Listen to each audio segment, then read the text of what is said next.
NOCs आपको लेनी पड़ती हैं। आपको जिस कंपनी से जिस कंपनी का आउटलेट लगाना चाह रहे हैं उसकी एनओसी की आपको ज़रूरत होगी, ओगरा की एनओसी की ज़रूरत होगी, लाइसेंस होगा। फिर इसके अलावा मार्केटिंग लाइसेंस होता है एक्सप्लोजिव का, वो आपको ज़रूरत पड़ेगी। और आपके डीसी की क्या नाम है एनओसी ज़रूरत पड़ेगी। अच्छा, आपका जो डिस्टेंस है, जैसे आप माल उठा रहे हैं, अपना पिंडी से आपका माल आ रहा है और पिंडी से लेके यहाँ तक हमारे पर किलोमीटर का डिस्टेंस उन लोगों ने किया हुआ है कि ये हमारा डिस्टेंस बनता है, उसमें वो किराया वगैरह भी बीच में आता है। और इसी तरह आपको डीसी की, टीएमए की, इन सब की एनओसीज की ज़रूरत होती है, तब जाके फिर जो है ना ये पेट्रोलियम का प्रोसेस आगे शुरू होता है। बिस्मिल्लाहिर्रहमानिर्रहीम। नाज़रीन अस्सलाम वालेकुम, मैं उस्तान अली और आप देख रहे हैं मेरा यूट्यूब चैनल। हस्कॉल नाम से एक पेट्रोल पंप है, मैं इसमें मौजूद हूँ। आज की वीडियो में हम आपको बताएंगे कि पेट्रोल पंप किस तरह इन्वेस्टमेंट की जाती है, पेट्रोल की कौन कौन सी क्वालिटीज़ होती हैं, पेट्रोल कहाँ से आता है, ये जो इन्वेस्ट करते हैं कितनी इन्वेस्टमेंट कर, क्या क्या रिक्वायरमेंट्स होती हैं, डॉक्यूमेंटेशन कौन कौन सी चाहिए होती है। इस वीडियो में हम पूरी प्रॉपर इन्फॉर्मेशन देंगे आपको कि किस तरह यह एक पेट्रोल पंप का आगाज़ किया जाता है और कौन कौन सी जो डॉक्यूमेंटेशन और क्या क्या चीज़ें ज़रूरत होती हैं, सारी रिक्वायरमेंट से रिलेटेड मैं ये इस वीडियो में आपको बताऊंगा। और यहाँ के ऑनर से बात करेंगे और उनसे अपना पूरे सवालात के जवाब जानने की कोशिश करेंगे। आइए हमारे साथ उनसे बात करते हैं।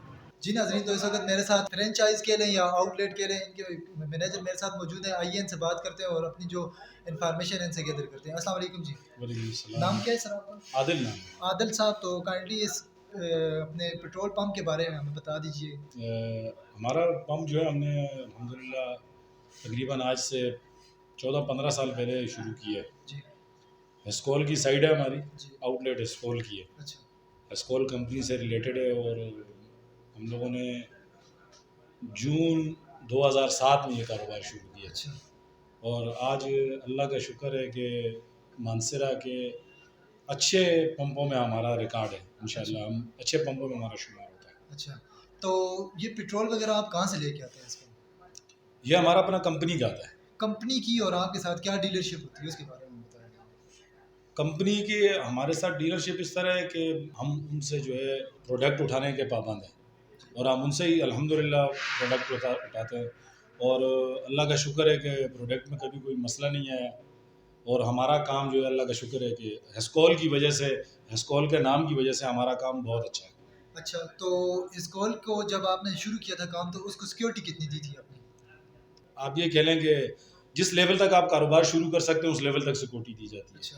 ये इसमें कोई एक चीज़ मुख्तस नहीं है। अच्छा। वो आप यूनिट के, आप जितने यूनिट्स लगाना चाह रहे हैं या जिस किस्म का कारोबार करना चाह रहे हैं उसके मुताबिक सिक्योरिटी होती है। अगर बात की जाए स्टॉक की, तो स्टॉक की रनिंग कितनी होती है आपकी और कंपनी के साथ क्या डीलिंग होती है? पर लीटर के हिसाब से आप प्रॉफिट होता है या किस तरह होता है, मतलब जी प्रॉफिट की क्या? जी, कंपनी के पर लीटर के हिसाब से स्टॉक हमारा अल्हम्दुलिल्लाह हमें कंपनी पूरा प्रोवाइड करती है और पर लीटर के हिसाब से हमें जो है ना ये पैसे देते हैं। अच्छा। उसके ऊपर पर लीटर के ऊपर जो है हमारी उसको आप क्या कह लेंगे, प्रॉफिट होता है। हमारा प्रॉफिट है। तकरीबन 1 लीटर पे कितने होते हैं? 1 लीटर पे तकरीबन 2.5-3 रुपए है। 2.5-3 रुपए होता है जी। अच्छा, तो जब आपने ये काम स्टार्ट किया था तो उस वक्त कितनी इन्वेस्टमेंट हुई थी टोटल आपकी? देखिए, जैसे मैंने पहले भी आपको बताया कि इन्वेस्टमेंट की बात यह है कि आप किस लेवल तक कारोबार करना चाह रहे हैं। अगर आप कारोबार बड़ा करना चाह रहे हैं तो फिर वो जो है उस पर इन्वेस्ट ज़्यादा होगा जी। और अगर आप कारोबार छोटा करना चाह रहे हैं तो उस पर इन्वेस्ट कम होगी। तो ये हर किसी के अपने हिसाब पर है कि वो कितने कितने लेवल का कारोबार करना चाह रहे हैं। जी, बेहतर जिस लेवल पे आप कारोबार करेंगे उस लेवल की इन्वेस्टमेंट होगी, चाहे वो यूनिट के हिसाब से कितने यूनिट आप फिट करना चाहते हैं वहाँ पे, या जी, कितनी आप स्टॉक जो है उसके रिलेटेड आपकी कंपनी के साथ डीलरशिप होती है जी। और आपकी अपनी इन्वेस्टमेंट भी शामिल होती है। स्टॉक में ये है कि स्टॉक का इस तरह है कि स्टॉक ये जो हमें फ्यूल टैंक वगैरह देते हैं ना, जी। उसमें लीटर्स का हिसाब है। जी। उसमें 22,000 लीटर के भी टैंक हैं, उसमें 50,000 लीटर के भी टैंक हैं, उसमें 30,000 के भी हैं। आप जितने अपने लेवल तक आप रख सकते हैं, आपकी जितनी गुंजाइश है कि हमारे पास जगह, हमारे पास इतनी है, इसमें हमारी जगह में इतने हज़ार लीटर वाला जो है वो टैंक आ जाएगा। तो क्योंकि कंपनी के इंजीनियर्स वगैरह आते हैं, नक्शा पास होता है और उसके बाद जाके ये सारा प्रोसेस शुरू होता है। अच्छा, तो अगर पेट्रोल या फ्यूल की जो भी फ्यूल आपके पास मौजूद है उसकी बात की जाए तो उसमें कौन कौन सी क्वालिटीज़ आती हैं? इसमें क्वालिटी होती है या नहीं होती? इसमें क्वालिटीज़ हैं, बिल्कुल हैं, क्वालिटीज़ हैं कि देखें अभी आजकल रिसेंटली अभी गवर्नमेंट ने भी शुरू किया था। ये गवर्नमेंट का बहुत अच्छा इकदाम था। गवर्नमेंट ने शुरू किया, जो टैक्स पेयर लोग हैं जो, उनके लिए बड़ी परेशानी थी कि जो दूसरे टैक्स नहीं देने वाले थे वो इस चीज़ का कारोबार का जो है फ़ायदा उठा रहे थे। अच्छा। तो ये गवर्नमेंट का बहुत अच्छा इक़दाम था। उससे हमें ये फ़ायदा हुआ है कि जो जितने टैक्स नहीं देने वाले लोग थे वो गवर्नमेंट के जो है ना सामने आ गए वो, और जो टैक्स पेयर हैं, जो इनको आप क्या कहते हैं, अपने जो टैक्स पे प्रोफाइलर करते हैं, हैं, बिल्कुल जी, जो प्रोफाइल, टैक्स पेयर हैं, हाँ। वो जो है ना उन लोगों के लिए बड़ी सहूलत हो गई है, और वो जो है उससे जो है ना हमें इस चीज़ का बड़ा फ़ायदा हुआ।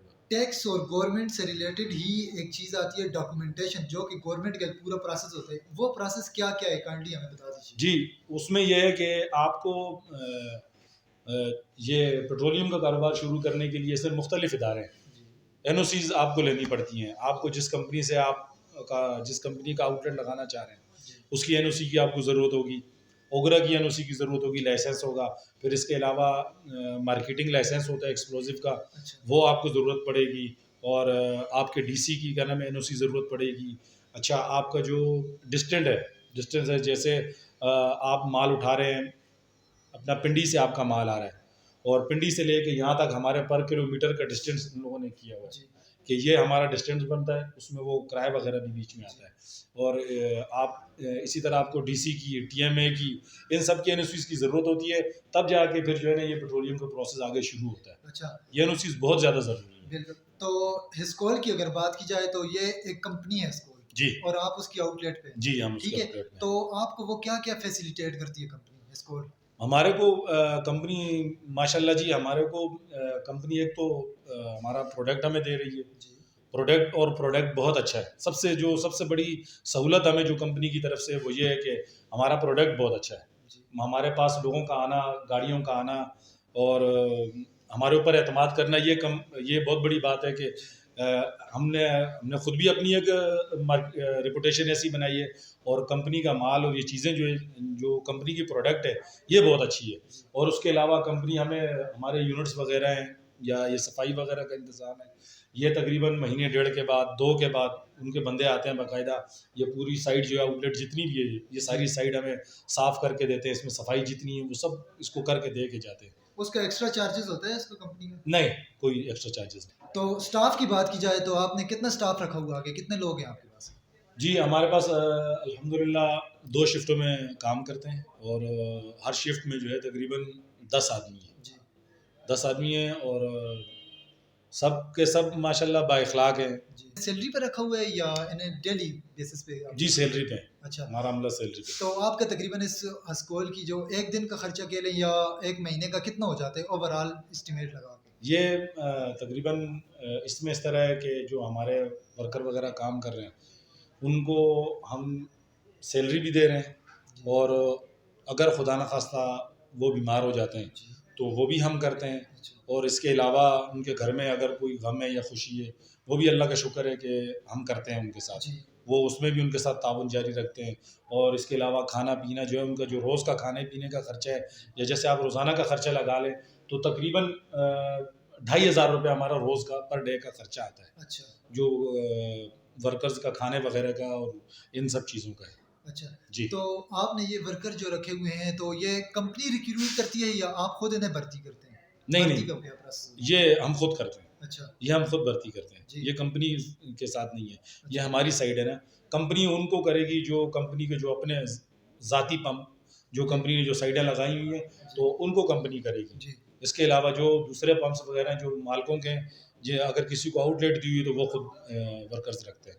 अच्छा, वो खुद अपने वर्कर वगैरह को खुद अपने में फैसिलिटेट करते जी। हैं। तो ये जो आपने बात की है, वर्कर जो हैं, ये आप रज़ाकाराना तौर पे ये कर रहे हैं, उनका मतलब खर्चा वगैरह जो होता है हॉस्पिटल का और ये सारी चीज़ें, या कंपनी कहती है आपको ये करें?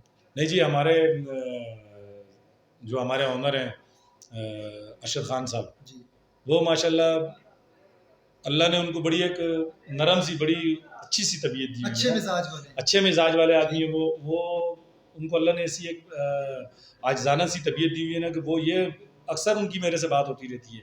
तो वो मुझे यही बोलते हैं यार कि इस तरह है कि ये जो बाहर लड़के खड़े हैं ना, ये बाहर के नहीं हैं, बिल्कुल, ये मेरे अपने भाई हैं, और इनको किसी किस्म की तकलीफ़ ना हो, इनका हर किस्म का ख्याल रखना है। और वो हमारे साथ, हमारे ओनर की बात ऐसी है कि वो हर लड़के के साथ, मैं अगर यहाँ पर एज ए मैनेजर हूँ, तो जितनी इज्जत और कदर मेरी है, उतनी ही बाहर आम वर्कर की भी है। जी। उनकी नज़र में इतनी ही कदर है। अच्छा। और इसमें ये मेरा अल्लाह जानता है, ये नहीं है कि मैं अपने ऑनर के लिए या अपनी साइड की मैं बात कर रहा हूँ, इस वजह से नहीं कर रहा हूँ। ये मैंने वरना अल्लाह को जवाब देना है। ये लड़के जो हमारे बाहर हैं, इनसे भी कोई भी किसी टाइम भी आके पूछ ले, तो हमारे साहब की आदत ऐसी है कि वो अल्हम्दुलिल्लाह उन्होंने मुझ में और ये बाहर वर्करों में किसी किस्म का कोई फ़र्क नहीं जी। रखा। और मैं आपको बताते चलूँ कि यही वजह है कि इनके जो वर्कर हैं उनका एक अच्छा अखलाक होना, क्योंकि जहाँ पे आप वर्कर के ऊपर दबाव डालते हैं और मुख्तलिफ प्रेशर उन पे डालते हैं तो वो वर्कर जो होते हैं वो डिप्रेस रहते हैं और वो मुख्तलिफ अपने घर की मुश्किलात भी होती हैं उनकी, और काफ़ी जो चीज़ें होती हैं वो कैरी करते हैं साथ, और जिसकी वजह से वो कस्टमर को अच्छी तरह फैसिलिटेट नहीं कर सकते। इनके ऑनर ने ये चीज़ें फैसिलिटेट करते हैं और देखें उनका जो रिज़ल्ट है वो सोशली भी अच्छा आ रहा है और अपने घर पे भी अच्छे इम्पेक्ट पड़ते हैं। तो आखिर में एक सवाल है मेरा आपसे, अगर ये कोई इस काम को शुरू करना चाहे तो आप उसे क्या मशवरा देंगे? जी, बिल्कुल।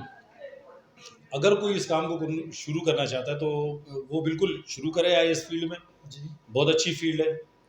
लेकिन सबसे बड़ी चीज़ जो मैंने इस फील्ड में रह के जो मैंने सीखी है, जो मेरा एक तजर्बा है ज़ाती, कि आप इस फील्ड में आपकी सबसे बेहतरीन बात जो है ना वो आपकी ईमानदारी है। जी। और ईमानदारी आपकी क्या होगी? आपकी क्वालिटी प्रोडक्ट की और आपकी क्वांटिटी प्रोडक्ट जी। की। ये दो चीज़ें आप अपनी सही रख के आप इस फील्ड में आएंगे, कारोबार करेंगे, अल्लाह पाक आपके रिस्क को वसी इस तरह के। अल्हम्दुलिल्लाह अल्लाह का शुक्र है कि ये हमारी हेस्कोल की साइड है मानसरा में, गुल पेट्रोलियम के नाम से। जी। अक्सर लोग गुल CNG के नाम से जानते हैं। जी। अल्लाह का शुक्र है मानसरा में सबसे बड़ी साइड है और मानसरा का वाहिद एक पंप है जिस पे जो है डीजल भी अवेलेबल है, पेट्रोल भी अवेलेबल है और CNG भी अवेलेबल है। CNG no doubt. CNG भी है अल्हम्दुलिल्लाह। एक वक्त में यानी कि जो आदमी आए तो उसको एक जगह पे सारी चीज़ें मुयस्सर हों। अल्हम्दुलिल्लाह हमारे पास CNG, डीज़ल, पेट्रोल और सर्विस स्टेशन की सहूलत, नमाज के लिए मस्जिद हमारी बनी हुई है, अल्लाह का शुक्र है। और उस नमाज़ों में भी काफ़ी रश होता है। यहाँ पर हमारे जो कस्टमर हैं वो बड़े सुकून से आते हैं और यहाँ पे ख़ास तौर पे यहाँ पे आते हैं नमाज़ पढ़ने के लिए। वो ये आके मुझे अक्सर बोलते हैं कि भाई यहाँ पे आते हैं ज़रा सुकून होता है, हम आराम से जो है नमाज़ पढ़ लेते हैं। नमाज पढ़ लेते हैं। जी। तो अगर आपने जैसे कहा है कि इस काम में शफाफियत, ट्रांसपेरेंसी जो है वो हर काम की एक पीक जो है वो एक चीज़ मानी जाती है। तो ट्रांसपेरेंसी के हवाले से बात की जाए तो आपका जो काम है इसमें दो नंबरी किस तरह हो सकती है? देखें जी, सिर्फ हमारे काम का अगर पेट्रोलियम का अगर आप बोलेंगे कि 2 नंबरी, तो ये पेट्रोलियम वालों के साथ ज़्यादती है। हाँ। वो इसलिए कि नहीं, मेरा मतलब काम को बुरा नहीं कहना। कुछ लोग जो होते हैं जो जी, जी, जी, फील्ड में आते हैं मैं वो हाँ। आपकी बात पे ही आ रहा हूँ। जी। इस तरह के लोगों के ज़हन में एक बात बैठी हुई है कि ये लोग जो है बीच में 2 नंबरी करते हैं। सब लोग एक जैसे ही नहीं हैं। बिल्कुल। देखिए हर जगह में जहाँ भी आप जिस फील्ड में चले जाएँ, जिस बिल्कुल। इदारे में चले जाएँ, मेरा पॉइंट यही है। आपको अच्छे लोग भी मिलेंगे और आपको बुरे लोग भी मिलेंगे। हमारी अपनी ज़िंदगी में भी इस तरह है, हमारे घरों में भी इस तरह है कि एक माँ से पैदा हुए भाई जो है अच्छे भी होते हैं, बुरे उनकी भी होते हैं। आदतें मुख्तलिफ बिल्कुल होती हैं। सही बात। तो ये फील्ड इस तरह, ये देखिए ये हर इंसान पे अपने अपने ऊपर डिपेंड करता है कि वो अपने रिस्क को हलाल करके खाना चाह रहा है या वो हराम करके खाना बिल्कुल चाह रहा सही है। बात। अल्लाह ने उसको रास्ते दोनों दिखा दिए। बिल्कुल। अब उस पे ये डिपेंड करता है वो किस पे चलता है। और जो हलाल करके खाएगा 1 रुपया बचाएगा, लेकिन वो 1 रुपया उसका जो है वो 100 के बराबर 100 होगा। के बराबर होगा। बिल्कुल। और जो हराम पे अगर 1000 भी कमा लेगा ना, तो वो 1000 उसका 1 रुपये के बराबर भी नहीं। बिल्कुल। हराम हलाल का फ़र्क तो हमें हमारा दीन सिखाता है। अगर बेशक। दीन की बात की जाए तो दीन पे चलें तो सारी चीज़ें जो है हमारे लिए आसानी होती है। और जैसा कि ये आपने कारोबार देखा है, इनका हस्कोल का बिज़नेस, इन्होंने अपना पंप जो है वो रन कर रहे हैं और इनकी सारी तमाम चीज़ें आपको सामने पता चल गई है। और मानसरा का काफ़ी मशहूर पंप है और अच्छे पंपों में इसका शुमार होता है। तो यह थी जी एक वीडियो अबाउट पंप के किस तरह एक बिज़नेस जो है वो रन किया जाता है और किस तरह इस बिज़नेस को अगर कोई शुरू करना चाहे, तमाम चीज़ें जो है इससे रिलेटेड थी वो हमने आपको बता दी हैं। तो ये थी आज की वीडियो और इंशाल्लाह एक नेक्स्ट वीडियो में मिलेंगे। तब तक के लिए अपना और मेरे चैनल का ख्याल रखिए। अल्लाह हाफ़िज़।